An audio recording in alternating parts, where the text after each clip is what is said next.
ఇలాంటి golden days వస్తాయని ఎవ్వరూ ఊహించలేదు.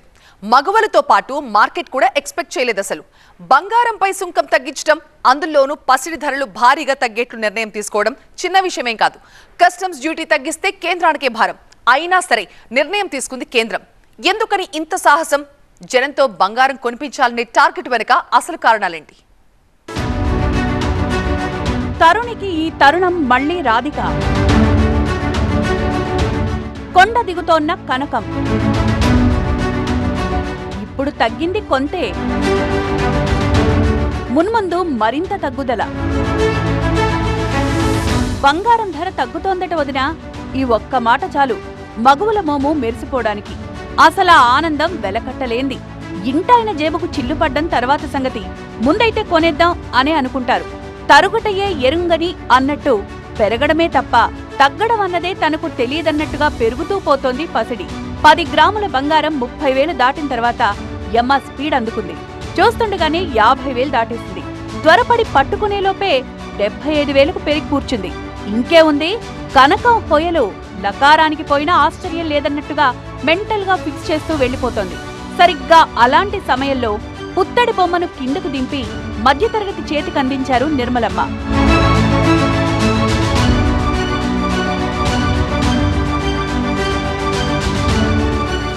బంగారం ధర దాదాపుగా 6.5 లక్షలు తగ్గింది.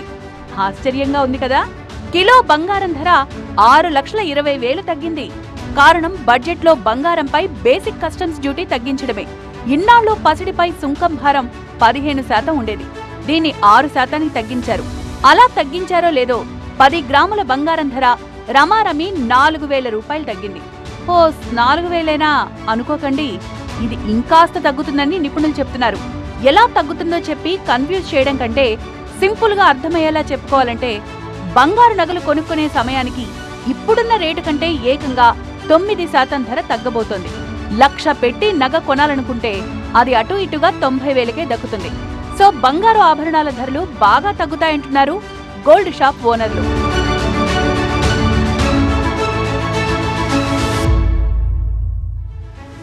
బంగారం ధర పెరుగుతున్న కొద్దీ మధ్యతరగతి వాళ్లు దూరంగా జరుగుతూ వచ్చారు. చాలా మంది గోల్డ్ షాపులో అడుగు పెట్టడానికే భయపడ్డారు. సుంకం 6%కి తగ్గించడంతో ధైర్యం చేస్తున్నారు. ఒక నగ తీసుకోవడానికి వచ్చిన వాళ్ళు ఎలాగో రేటు తగ్గింది కదా అని 2 నగలు తీసుకుంటున్నారు. ఐ థింక్ బికాస్ ఆఫ్ అది ఫినాన్షియల్లీ సెట్ చేస్తున్నారు కదా బడ్జెట్ 2024, సో దానివల్ల తగ్గిందని అనుకుంటున్నాము. అండ్ నెక్స్ట్ 2 days వరకు కూడా కంటిన్యూ అవుతుందని. సో వీఆర్ ఎక్సైటెడ్ ఇంకొంచెం ఎక్కువ గోల్డ్ కొనొచ్చని. అంటే ఏం కొనడానికి వచ్చారు? బ్యాంగిల్స్ అండ్ హారం. బ్యాంగిల్స్ అయిపోయింది, ఎక్కువ ఉంటే ఓన్లీ బ్యాంగిల్స్ కొంటున్నానేమో, ఇప్పుడు తక్కువైంది కదా హారం కూడా యాడ్ చేసేస్తున్నాం. మొన్నటిదాకా గోల్డ్ రేట్ కూడా కొంచెం ఎక్కువ ఉండే కదా, ఇప్పుడు కొంచెం గోల్డ్ రేట్ తగ్గింది. సో అందుకని కొంచెం హ్యాపీగా ఫీల్ అయ్యి ఇక మమ్మీకి కూడా ఒక గిఫ్ట్ చేసినట్టు ఉంటుంది, సర్ప్రైజ్ చేసినట్టు ఉంటుంది కదా అని వచ్చాము. అసలే పెళ్లిళ్ల సీజన్ రాబోతోంది. గణేష్ చతుర్థి నుంచి పండగలు కూడా మొదలవుతాయి.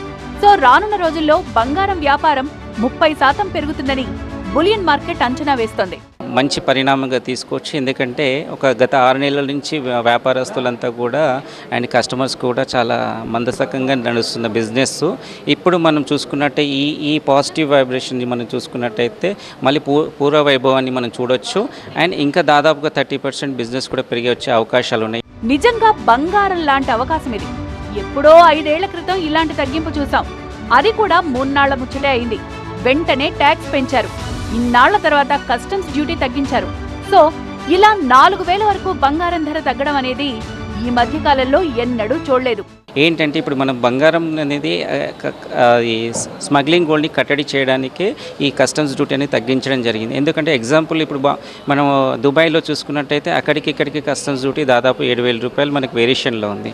చాలామంది అక్కడికి వెళ్ళినప్పుడు అంటే ఒక రిస్ట్రిక్షన్స్ ఉన్నాయి, ఒక 100 grams వరకు తీసుకోవచ్చు. బట్ ఎన్నో రకాలుగా మనం రోజు న్యూస్లలో చూస్తున్నాం, ఎయిర్పోర్ట్లలో పట్టుబడుతున్న ఇన్ని బిస్కెట్స్, ఇన్ని కేజీస్ బంగారం అని.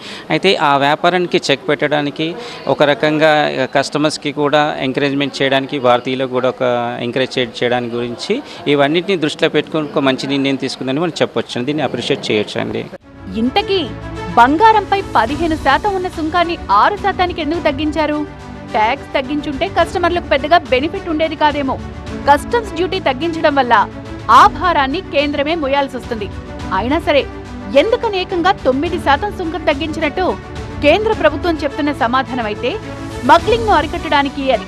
ఇది నిజమే. గోల్డ్ స్మగ్లింగ్ ను తగ్గిస్తే ఆటోమేటిక్ గా బంగారం కొనుగోళ్లు పెరుగుతాయి. అది ప్రభుత్వానికి లాభం. సపోజ్ ఇండియాలో కంటే దుబాయ్లోనే కస్టమ్స్ డ్యూటీ 7,000 తక్కువ. దీంతో అక్కడే బంగారం కొని ఒంటి మీద నగలు వేసుకుని రావడమో మరో రూపంలో స్మగ్లింగ్ చేయడమో జరుగుతోంది. ఇప్పుడు ఈ కస్టమ్స్ డ్యూటీ తగ్గిస్తే దుబాయ్లో అయినా ఇండియాలో అయినా దాదాపుగా అదే రేటు ఉంటుంది. కాబట్టి ఇక స్మగ్లింగ్ చేసి పట్టుబడ్డం ఎందుకు, అదేదో ఇండియాలోనే కొనుక్కుందాం అనే ఆలోచన వస్తుంది. అంటే ఆ 6% కస్టమ్స్ డ్యూటీ ఏదో ఇక్కడే కట్టి బంగారం కొంటారు. అది భారత ప్రభుత్వానికి లాభం. ఇలా ట్యాక్స్ డ్యూటీస్ జరగడం అనేది ఒక్కసారి జరిగింది ఇంతకుముందు. I think some 5-6 years back ఒకసారి జరిగింది ఇలాగా. జరిగిన తర్వాత మళ్ళీ 3 monthsకి 2 monthsకి మళ్ళీ దాన్ని రివైజ్ చేశారు. చేసి ట్యాక్సేషన్ పెంచారు. పెంచి దగ్గర నుంచి మళ్ళీ పెరగడం మొదలెట్టింది ధర.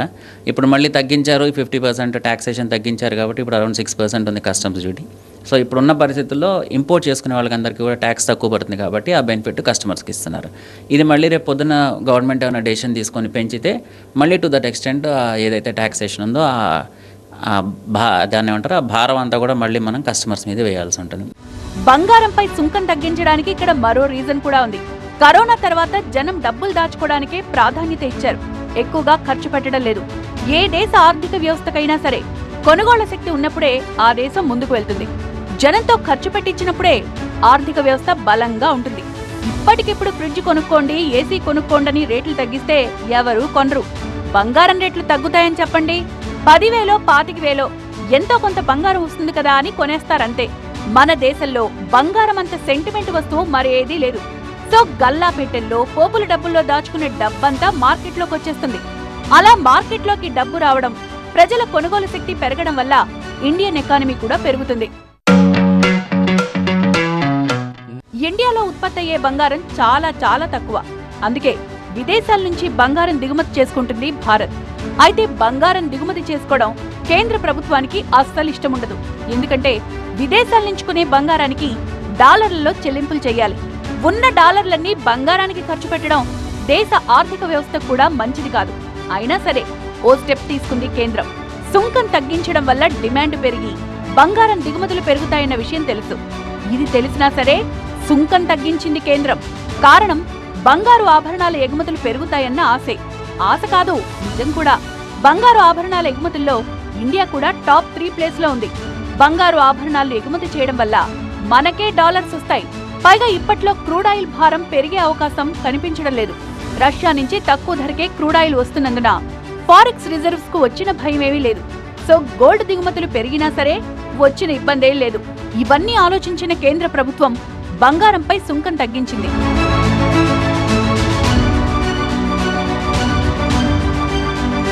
చివరిగా ఒక మాట, వీలైతే బంగారం కొనడానికి త్వరపడ్డమే మంచిది. ఆలస్యమైతే ట్యాక్స్ పెంచడమో డ్యూటీ పెంచడమో చేయొచ్చు. గతంలో అలా జరిగిన సందర్భాలు కూడా ఉన్నాయి. సో ఆలస్యం అమృతం విషం.